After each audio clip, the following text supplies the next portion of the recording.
Sportscast SA presents Game On. Game On. South Australians' destination for everything sports. Local, national, and international sports. AFL football, soccer, basketball, golf, baseball, tennis, cricket, and any other sports played in this wide world. And we're going to have a blast doing it. So sit back, relax, and let's do this thing. Welcome to Game On.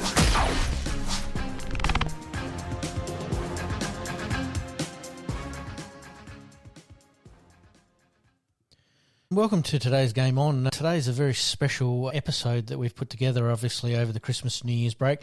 We've got a little bit of a summer series that we'd like to put together for our listeners, where we go back and revisit some of the interviews that we've already done over the year, some of our favourite interviews over the year. We're going to have two lots of special series over the next couple of weeks, but today special guests will be Rick Drewer and Wayne Phillips. Keeping with the cricket theme, obviously, the Boxing Day Test and the New Year's Day Test are going on at the moment. We thought we'd just touch base, obviously, with the cricket guys. I'd like to thank both of our special guests on tonight's episode. And next week in our Series 2, we might have a little bit of a look at some of the footy guys as well.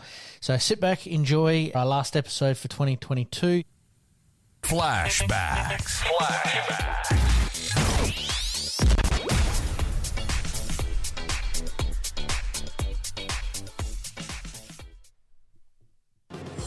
Past players, past legends.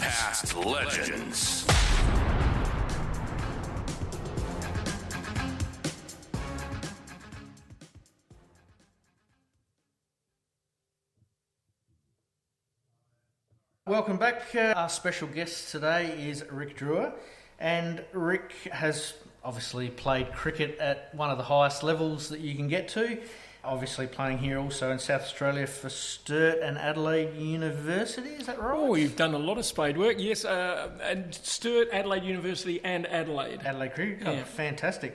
And I hear along the lines that you're a bit of a DJ. Dear me. Actually, funnily enough, I actually owned the first mobile disc jockey business in South Australia. I had no desire to necessarily do so, but I've always been fascinated and interested in music and had I guess, dare I say, a big collection. And when I left school and went to uni, a guy was on a social committee at the Ag Science faculty and asked me if I'd supply music for the show. And I'll cut the story short, I did, and everyone seemed to enjoy it, and the business just boomed from there. Fantastic. And I'm finding that doing a little bit of digging here is uncovered that you were the man with the shirt that was unbuttoned quite low for the ladies, I'm assuming?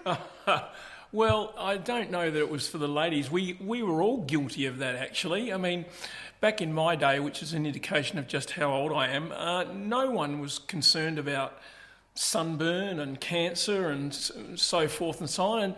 And I knew them as grandpa shirts, but the shirts that we wore actually didn't button or unbutton the whole way down. You slip them over your head, and there were about 3 or 4 buttons there. And we just didn't do them up. So that's my excuse anyway. Yeah. It looked pretty stylish at the time, I'm sure. It pulled the chick, so that's the main thing. That is the main thing. What's your biggest career highlight? Well, I think the biggest career highlight, which was a team thing really, which is the diplomatic thing to say, but winning the Sheffield, or being a member of the squad that won the Sheffield Shield, is, particularly in relation to South Australia, a pretty big thing because we don't win too many of them. If you're a Victorian or from New South Wales, you win them every couple of years, whereas it's pretty special here. I mean, we won it in 75, 76, and then the last one we won was, I think it was 96, 97 or 97, 98, one or the other. And, we've been bottom for most of the last we haven't won too many. And so to have a Sheffield Shield medallion at home is pretty special. Absolutely. Something you can share with whoever comes around to visit. That's right. Very good. And nicknames, we're big on nicknames at footy clubs and tennis clubs and bowls clubs, but cricket? What's the nickname? Well, being 6'5" as I am, 5'6", it probably didn't take. I think everyone of my sort of height who's ever played cricket has been called Stumpy. And what happened was that my cricket coach at school was a guy called Jim Rosevier, who's no longer with us. Apart from being a very good teacher and coach, he also wrote Neil Curley's autobiography, for instance. But he decided that he thought that I could play cricket a bit and took me down to Sturt. And so I actually played a couple of years of A-grade cricket while I was still at school. And one of the Sturt first 11 A-grade players was a bloke called John Halbert, who most people have heard of. And he nicknamed me Stumpy, and it stuck. It stuck. It always happens. Yeah. There's always someone that'll pull out a nickname, and it always sticks. Yep. I'll tell you a very brief story, though. After I first played first-class cricket, I was playing for Adelaide, and I went back to Adelaide for practice, and a guy called John Nason, who was one of the opening bowlers, he looked at me and called me Red. And I said, Red? What on earth is Red for? I said, that's not my name. He said, it's short for USSR. And I said, well, what's that got to do with anything? He said, undersized state representative. Well, that's not bad, actually. Very, very good. Who was your childhood idol? Football, it was Ron Barassi, without doubt. I've still got somewhere, I don't know where, because I've been searching for it for years, but I can remember jumping the fence when they used to play after the finals, a grand final between the two premiers, and that was at Norwood Oval, and I jumped over the fence and got Ron Barassi's autograph, and unfortunately it's misplaced rather than lost forever, at least I hope so. But Ron Barassi, without doubt. Probably second was Carl Ditterich from St Kilda and then Melbourne. Cricket-wise, Gary Sobers, I think, was the guy who I thought, well, he probably is the greatest all-rounder that's ever lived. Yep. So there you go. Oh, there you go. Well, it's a diverse group of people to have as a sporting idol, I suppose. Who's the team you support these days? Whether it be cricket, football, basketball. I can see the looks coming now. Yeah, well, a good friend of mine is a member of the Port Adelaide Football Club.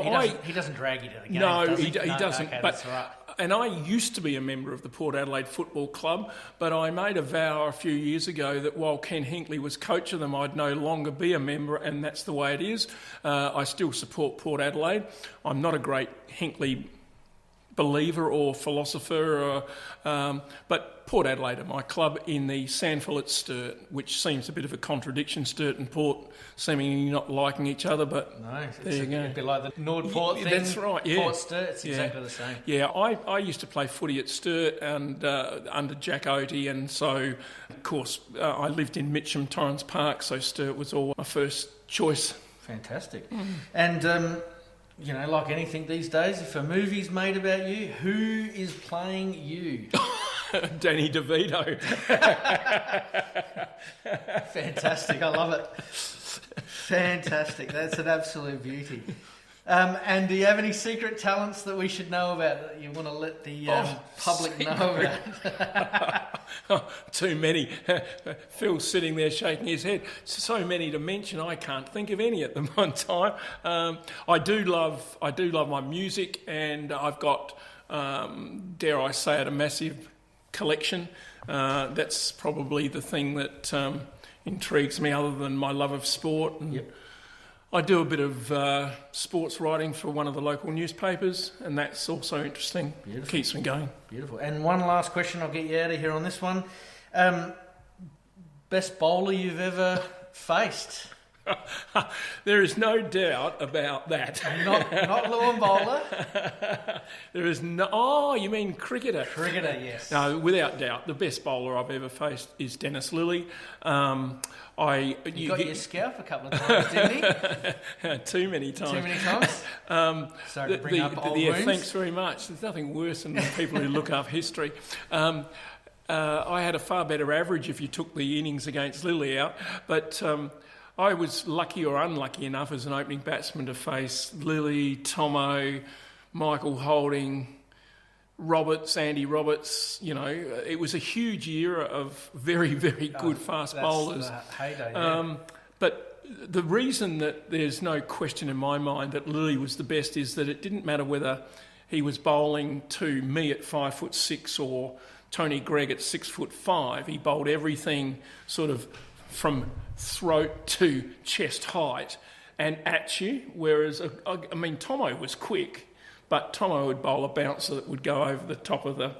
In fact, I was playing at the Gabba one day and Tomo bowled me a bouncer.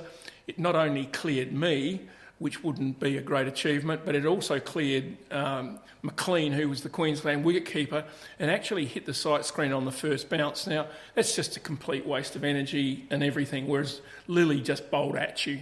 Yep. Lilly by miles. Yep, fantastic. Thank you very much, Rick. It's been an absolute pleasure, and we'll see you around the traps. Cheers. Thank you. We thank Rick there for his time. As I said, we pre-recorded this episode back on the 30th of September, which was, in fact, our first episode. And, if you'd like to go back and listen to those episodes, please do so via your favourite podcast provider. You're listening to the Game On Podcast. We'll be right back after this short break.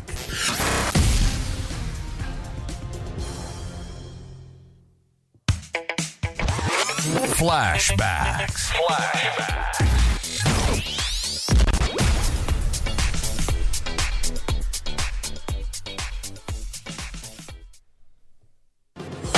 Past players, past legends.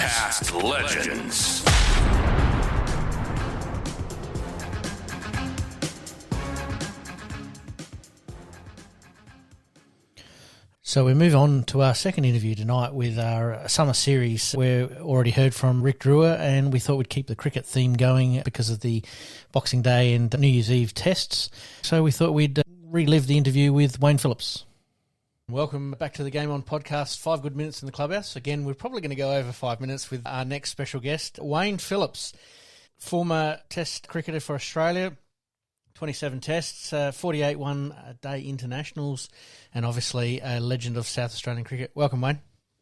Yeah, g'day, Vince. How are we? Yeah, all good. Thank you for that. Yeah, terrific days, and the game has been very, very good to me and continues to be. That's the important thing. So, yeah, I've been very, very lucky to be involved with it, and so it's beautiful to be able to reminisce and ensure that all of our listeners just realise how darn good I was.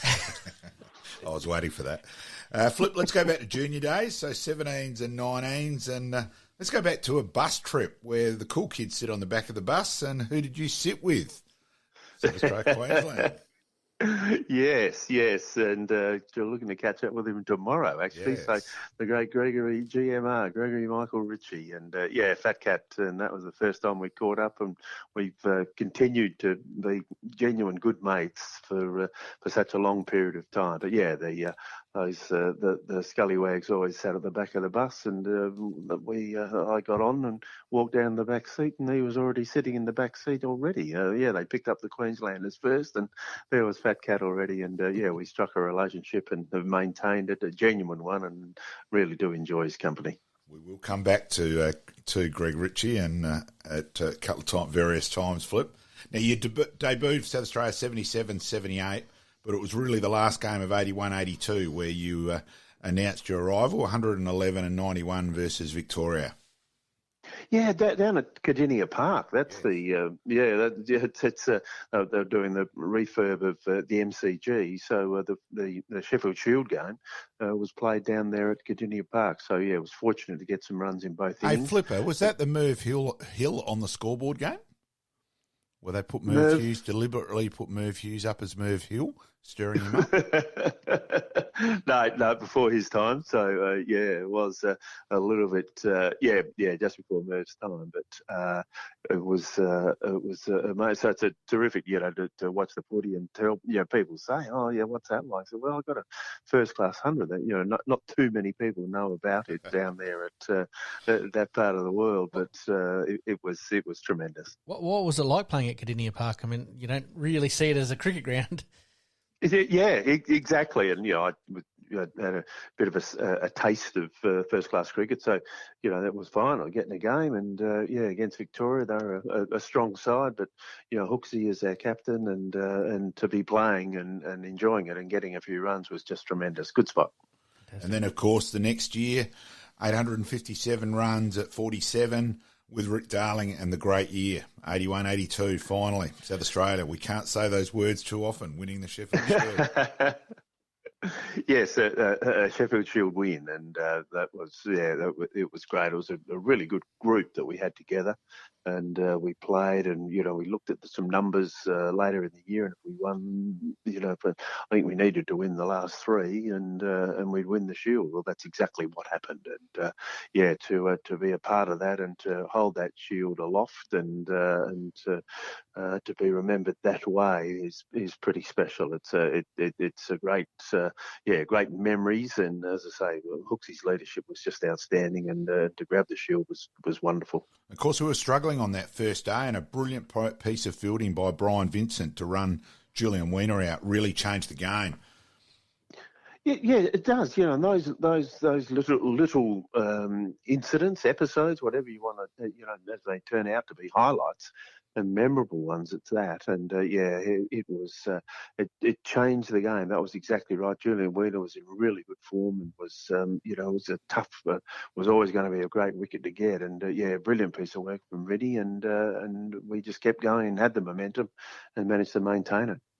And I will say the Crowe's final shot, sweep shot off the late John Scholes, the ball landed about a metre away from me, and I was actually always remember that night that Malcolm Dolman actually somehow I got invited into the rooms, which I don't think ever pleased Hooksy too much, but I actually just virtually sat in the corner and hardly said a word, and just had an awesome night. And of course, from there it was to the Grenfell Tavern. Yeah, oh yes, you could not go there, and yes, it was a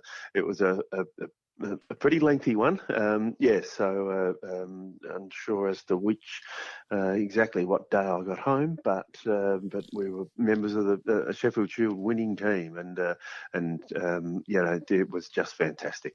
Well, we've already had a promise here that Malcolm wouldn't be home for a couple of weeks if SA won a Shield these days. Yeah, I reckon I'm pretty safe with that one. Flip, let's go to a famous innings too. You're 260 against Queensland. Now, that was an amusing innings for a number of reasons. Well, it was opening the batting and getting some runs there. A good side, that Queensland side. But I was seeing him pretty well and scoring freely. So to be able to keep moving and keep them moving along. Yeah, my highest first class score. I was referring to how crook you were that day, Flip. I lost a little bit of weight, and the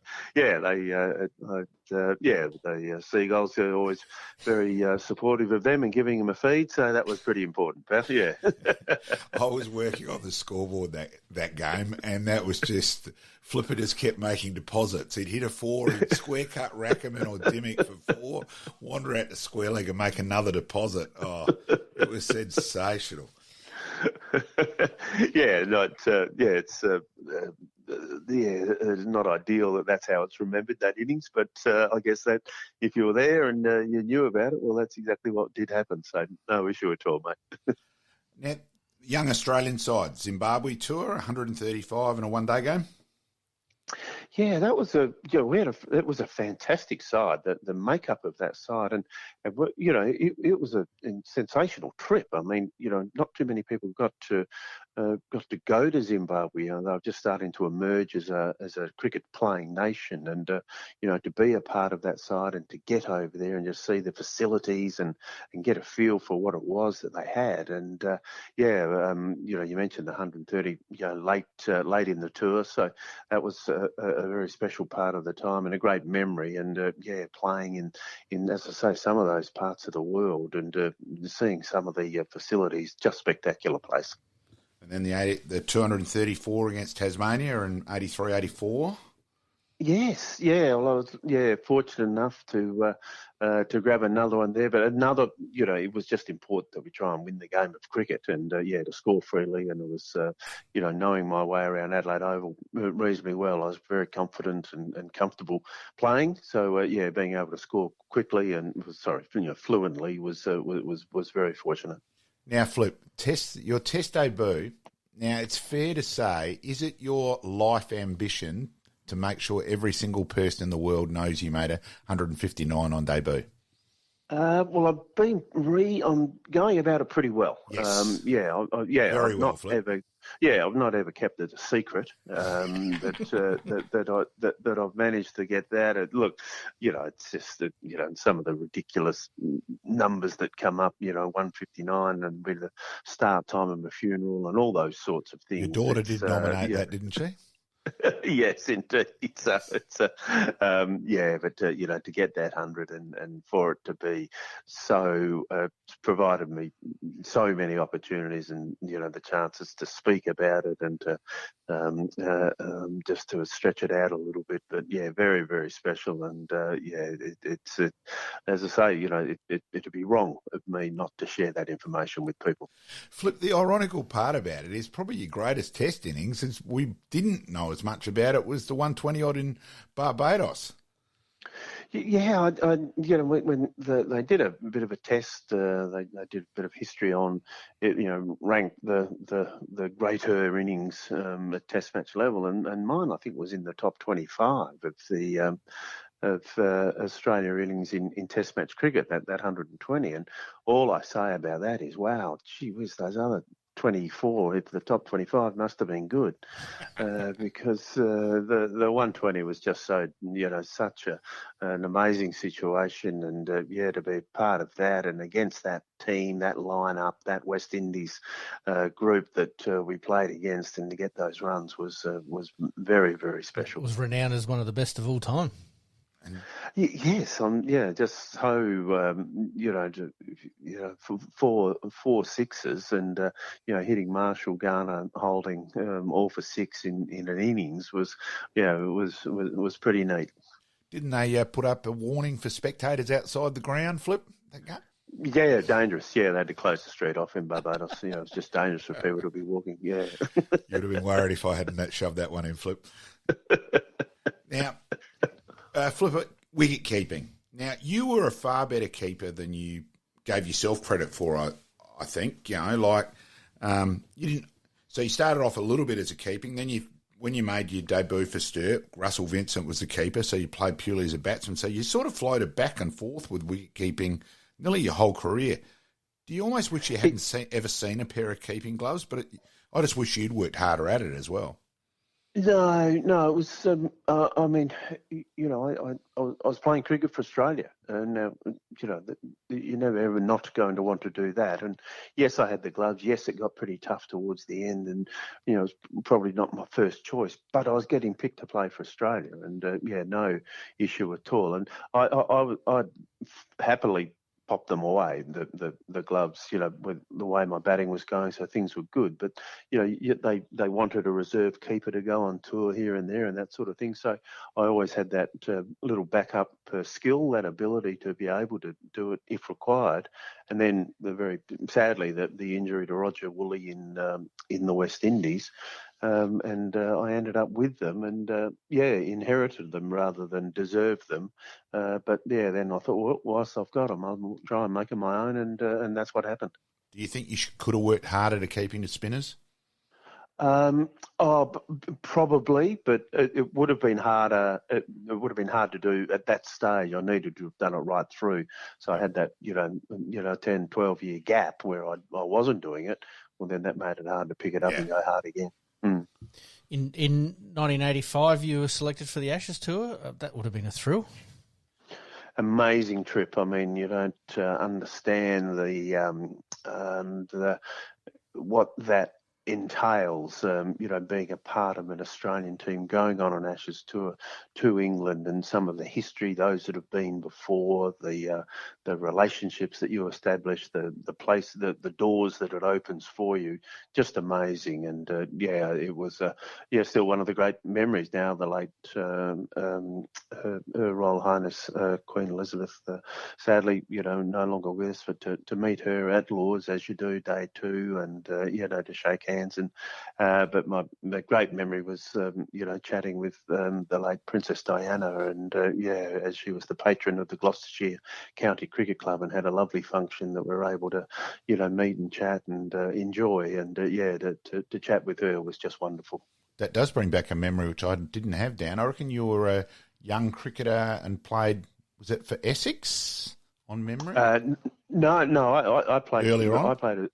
I actually had a scholarship at Lord's for the MCC. Right. Yeah, so I was a young professional at the MCC. So I lived at Lord's. I lived above the Lord's shop there with Don Wilson, the head coach as he was, and so to live at Lord's, have the key to the gate, and all those sorts of things. 1981 was really special. It was a terrific trip and a great opportunity. It gave me great encouragement with the cricket. Martin Crowe was a member as well on that trip, so we established a bit of a relationship, and it was wonderful. Hooksy, let's go back to your one day debut. An incredible game for so many different reasons. Australia, across in Pakistan, and the game lasted for exactly 6 overs. It was a bit of an issue down at fine leg, Australia in the field, and Jeff Lawson, the Pakistan enthusiastic Pakistan crowd, who just lobbed a few plastic containers over the fence, and so Jeff in his manner picked them up and threw them back into the crowd fairly firmly, and that sort of prompted a genuine riot, and then they ran onto the ground, and we thought this isn't going overly well, and Marshy was saying, well, I think we should nick off, and so we did nick off. I thought we'd nick off the ground, but we got off the ground, into the bus, and home we went. And so my debut for Australia, I did not touch the ball, which was interesting, but wow. Pretty memorable. 6 overs. And then wasn't another situation in India where virtually the Mahatma Coat with Greg got born from? Oh yeah, very much so. Yeah, that was he was the only person. In the end, he could not speak the way we are speaking now. He was gone into that ridiculous Mahatma Coat routine. Routine. Yep. Yeah, that's how he spoke the whole time. And if we wanted something ordered to, order lunch, well, you'd go to Fat Cat and he'd speak in their language and with their mannerisms, and that's how we got. And we literally got back from the trip, and he could not speak normal English at the time. So that was the birth of Mahatma Coat. Didn't he help stop a riot with that? Oh, very much so. Yeah. He could. Yeah, he'd go and speak, and in that language, and with those mannerisms and calm things, and it became an absolute. That was one of his another of his amazing skills. Yes. Okay, let's go a couple of serious ways here, Flip. Depression, that side of it, which also probably encompasses Hooksy as well. Oh, yes. I mean, I was challenged there with a couple of different issues, and I got to a point where I just wasn't feeling overly comfortable at all with doing what I would normally do, and I was a lot happier being at home in the dark, not playing golf, not catching up with mates, those sorts of things. And it really got a bit of an issue. And I was very fortunate. I was asked a question by a mentor, a chap, and it was, are you okay? And I was, strong enough to answer it openly and honestly. And went and had some research, and then, I wasn't brave enough. I was sensible enough to go and have some medical assessment, and I still take medication for it now, and things have got a bit big on me, and now I'm so fortunate that that support network is around the place in a much stronger and more available way. It's important that it is, and it's genuine. Yes, so but it was a battle there for quite a while. Yes. And you take yourself off to sit with the big photo of Hooksy and that, don't you? Oh yeah, very much so. Yes, it was very much. He was a very, very special person. To be standing next to him on the night that he ultimately lost his life was a horrible experience. It was still sends a few tingles, but I always make a point of going down and seeing him at Adelaide Oval and having a chat with him and letting him know about how the kids and the grandkids and things are going and things I think he'd be interested in. And I talked to him, and as I say, he was a tremendous influence. Yeah, certainly a senseless night. It's just impossible to put it any other way. Yep, absolutely.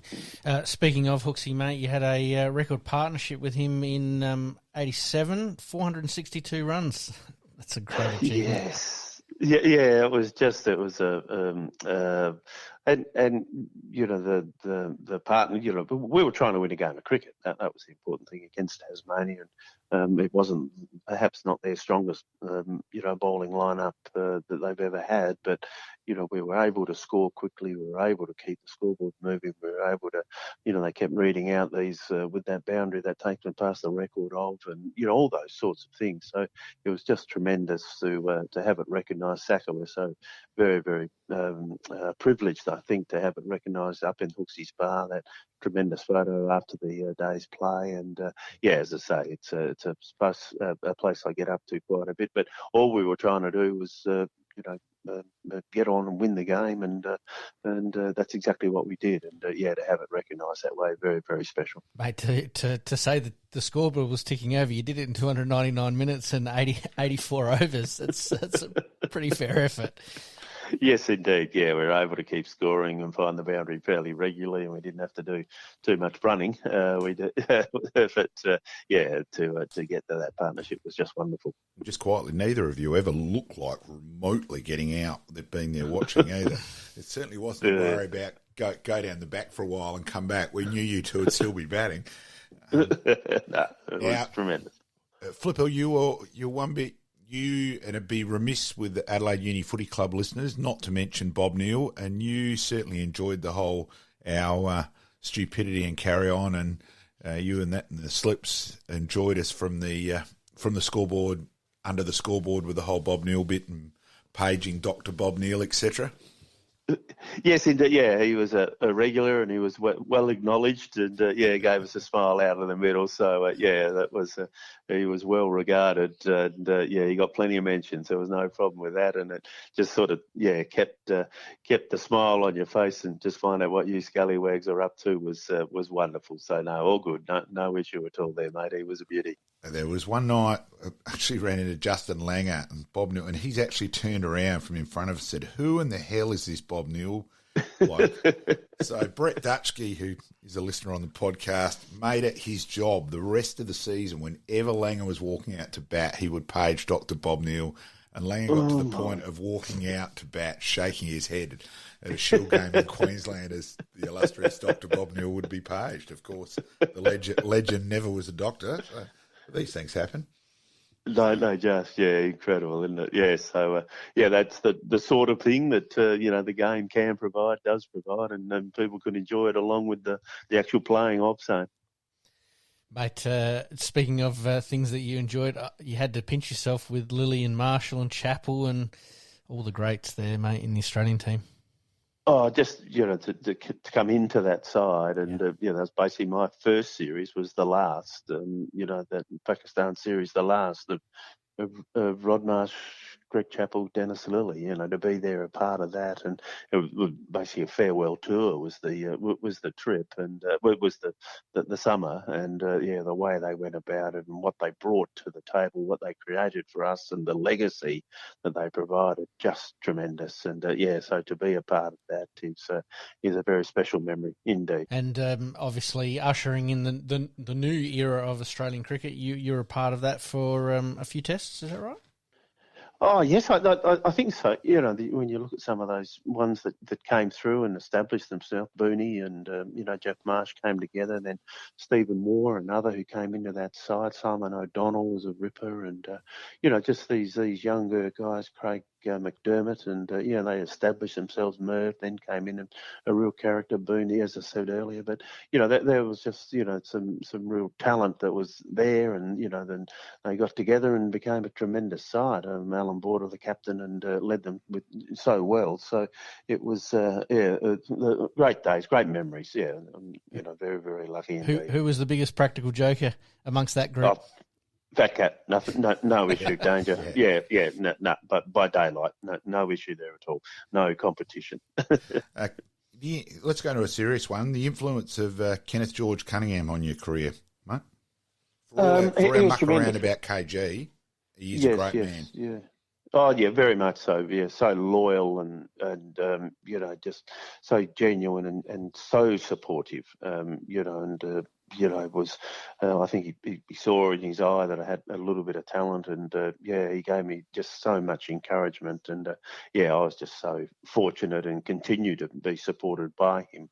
We've got me into do some media and all that sort of stuff. So he's been a great influence, mate. And anything I can do to help him, I do, and I make a point of doing that because he was just tremendous. Yeah, no issue at all. Now, Pete, you mentioned the king of practical jokes. I'd say certain Wayne Bentley Phillips ranks pretty high in that regard. Now, there was a district game, Sturt playing East Torrens. East Torrens that week had signed a major sponsorship deal with Dean Southwood re non-smoking. So Flipper is facing up to the first ball of the game. As the bowler virtually gets into his delivery stride, Flipper backs away, packet of smokes out the pocket. Anyone want to smoke? Yeah, so there are a few that we had some fun with. I think it was basically the wife we ended up with. I ended up getting Sam Howard to bowl 2 overs in a row, which was A grade, first grade game. That was something that I always thought of. Like, I wonder if I could get this past the umpires. I got it to happen, and I was just standing there thinking, I don't know that I can achieve too much anymore. And so then the end of that was pretty much the end of it. So that was the last over of the day and the first over of the next day, wasn't it? Correct. Yes. Oh, So that makes sense now. Yeah. Oh, yeah. Sorry. Yeah. It was. So it was all the plan. We all knew it. The team knew exactly not to ask any questions where they were to stand. And sure enough, in they came. And get Salisbury, and got the 2 overs in a row. So Did any of the Salisbury guys realise? The Captain Harvey Jolly, where the scorer's light was flashing, and Harv came out and wanted to know what's going on. What are we going to do here? Oh, I said, well, sorry, Harv, I've been playing for years. I've never experienced that before. I have no idea. Yeah, what do we do now? Yeah, so it was a bit played in the right spirit, but not quite right. Any wickets get taken? No, it's a tragedy, but so it could have been perfect, but that was just anyone else they would have thought was an accident. Obviously, with you, Flip, we knew far better in that regard. Now, you end your Australian career, but it's a bit bizarre. Your last one-day game, you joint man of the match, and give the words what you told a young Steve Waugh as he's come out to bat. Oh, yeah, well, we were chasing, Whitney Wellington. So, chasing, and it was a tough total. And, I think Stephen came out and we were needing 8 or 10 and over or something. It was, crazy. And, I said to him, with your youth and my talent, we'll get these with 2 overs to spare. And that's exactly what happened. So, he wrote it in his book, unfortunately. It wasn't ideal, but, we got them, and, it was remembered that way. So, and, I think there's a career in motivational speaking for you, mate. I wonder. Of course, and your week after the 400, and we better not miss this one out, Flip. Your week after the 462 runs, you hit a couple in the middle in the McDonald's Cup final. Yes, down there in Hobart, of course, and against Tassie. So to win that game and to win the McDonald's Cup was a beauty for South Australia. So great. It was one of the great mess ups of Hooksy's. Of Hooksy's time, unfortunately, when he did the headline. The presser before the game. I think the question he was asked by one, what's it going to be like? I think with 14,000 people, how good's that going to be? Yeah, Hooksy, 14,000 people, 28,000 heads. Yeah, that's going to be great. And it didn't go down overly well. And they remembered it the next day. Don't worry. And Glenn Bishop got 100 in that game, and then you creamed him with 70 odd not out at the end. Yes, got a few at the end. So that got us to the score. That gave us plenty enough to be able to set a challenge for Tassie, and they just wouldn't be able to get the chase done. So we held on, and a terrific win and terrific memory, that one. Holding that trophy aloft. Bob Simpson, the words. It was. Well, was appointed the coach of the Australian team, and he saw it necessary that some changes needed to be made, and not with not attitude, but with personnel and style and all that sort of thing. And there are a few that probably went about it in a way that he didn't necessarily agree with. So he had to make some tough decisions, and that's what happened. And there were some changes in the Australian lineup, and on the back of that, that was the end, unfortunately. So so be it. You and Greg were probably never going to be his cup of tea. Well, he saw some necessity for some different style of play and some different attitude of discipline and that sort of thing. So that was the reasoning behind it, I'm sure. And then coaching the Redbacks, and of course you wondered why there was any ever problems. You got us into the final 8. There was no problems, I would have thought. They were terrific time. Ultimately not a huge amount of success to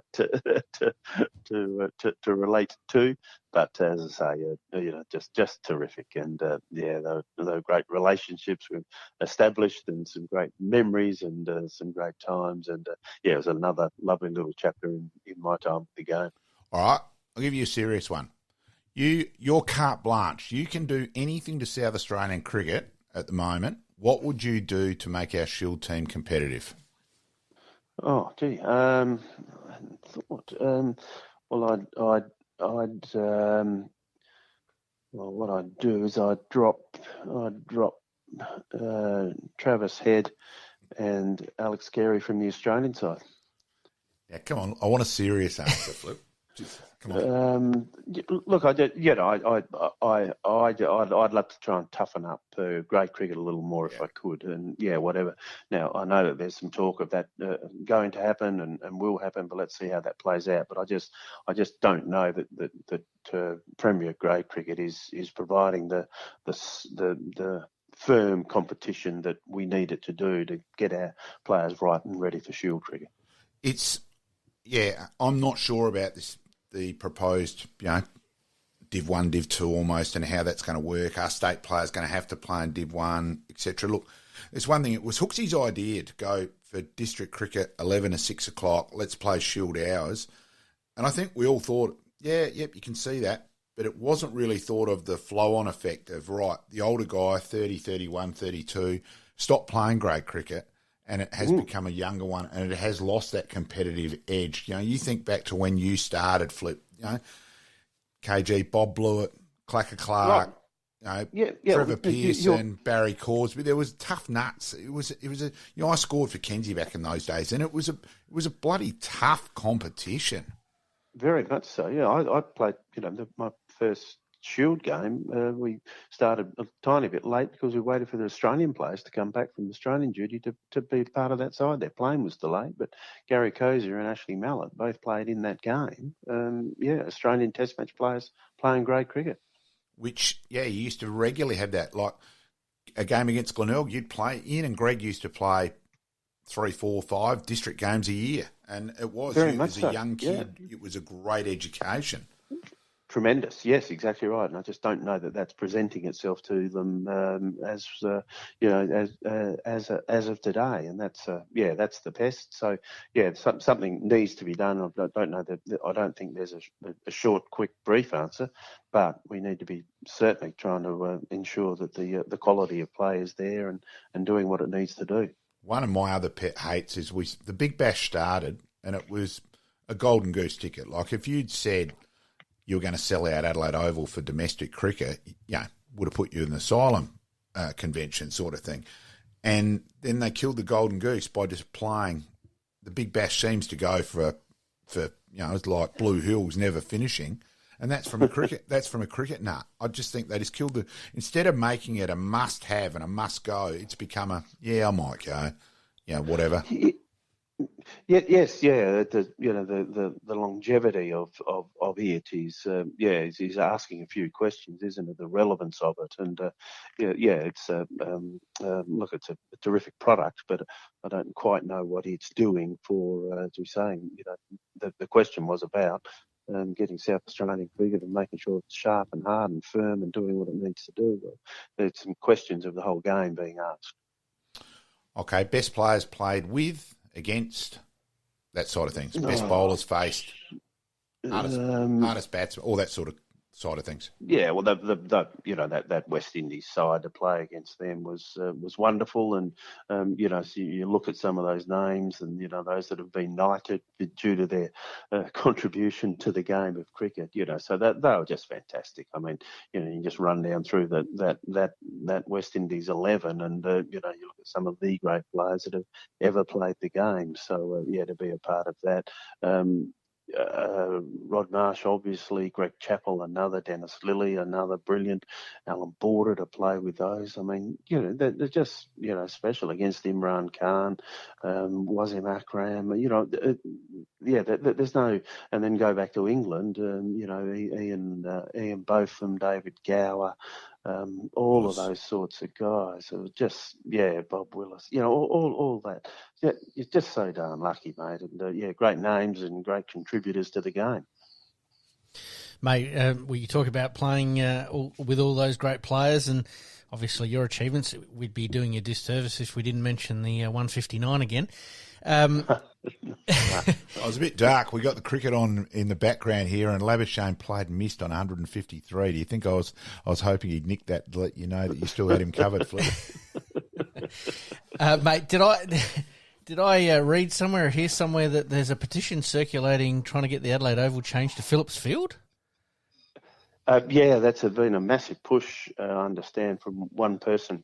I don't think it's quite caught on as I'd hoped, but so we can have a bit of fun with that. And it's got a nice, it's got a nice tone to it. It's got a nice feel to it. I think so. We'll see what happens. Now, Flip, there was one thing I'm very glad Pete brought that up because it reminded me. Now, we've just had the national draft occurred, and a certain Wayne Bentley Phillips is probably one of, if not the main reasons why the draft system got changed. Go for that and explain everything what happened, Flip.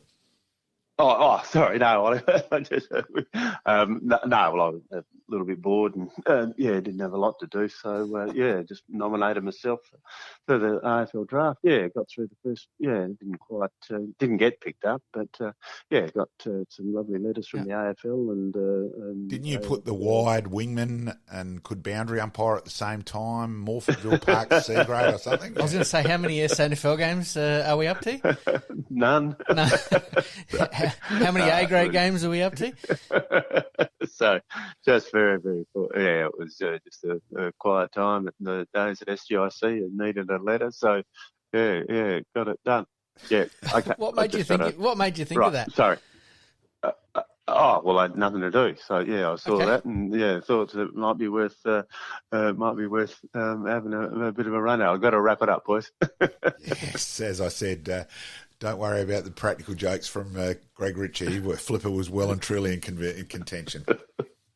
Hey, Flip, greatly appreciated, mate. No troubles at all, guys. No, it's always good to chat, and I hope that those that do have a listen get a bit of a smile out of it. It's been very good to me. Thank you very much, mate, and we might touch base with you once again in a little while. And well played on your role with the Veterans Carnival last week too, Flip. Yes. Thanks for that. Well done. great No result for worries at South all. Australia as well. South Australia, Won it, we yeah. had the girl, Yeah. we had the strikers on, and that in South Australia, winning Div 1 and Div 2 for a week. We were the dominant cricket state. Yeah, won't it be great if we can get it happening on a regular basis? Beautiful, Yes. boys. Sounds like Thanks, fun. Flip. Thanks, mate. See you now. Bye. And, mate, we've just had Flipper on for a fantastic interview that I don't think I've stopped laughing the entire time. Oh, he is a very funny man. Look, lucky enough to have spent a fair bit of time with Flipper over the years, and yeah, glad that I remembered the draft Story, yes. story the bit at the end, because it's not often that you get Wayne a little bit tongue tied. So I'm quite happy to notch that one up on the belt. Enjoys his golf, which we briefly talked about before we started the interview. But as a cricketer, you don't get much better than Flipper. Oh, look, Flipper's one of the great left-handers. Yes. Phillips, Hooks, Sleeman. It's we've been blessed in that way. Flipper was sublime timer of the ball, and just very, very funny man. Played in the golden era of cricket. Mentioning some of those names, and obviously, through England and the West Indies, and obviously Australian cricket, it was just amazing. And we got some serious side as well. I'd like to thank both of our special guests on tonight's episode. Certainly some great insight there from Rick Drewer earlier on, but Flipper was just an absolute pleasure to have. So thank you once again for listening to our podcast in 2022. We're going to be signing off as our last episode for 2022. Our first episode of 2023, which will be next week, we'll still be continuing our summer series. And as part of that summer series, where we go back and revisit some of the interviews that we've already done over the year, some of our favourite interviews over the year, with Rodney Maynard and John Wynn. Some fantastic interviews there that we're sure you'll enjoy. And then the week after that, Malcolm will join me back in the studio for live broadcasting. But until then, Happy New Year to everybody, and we'll see you next year. In this crazy world we live in, we all need the distraction. Enjoying the show? Like, rate, and subscribe. Hook up and connect with us on social media at Sportscast SA. We'll see you next time on Game On.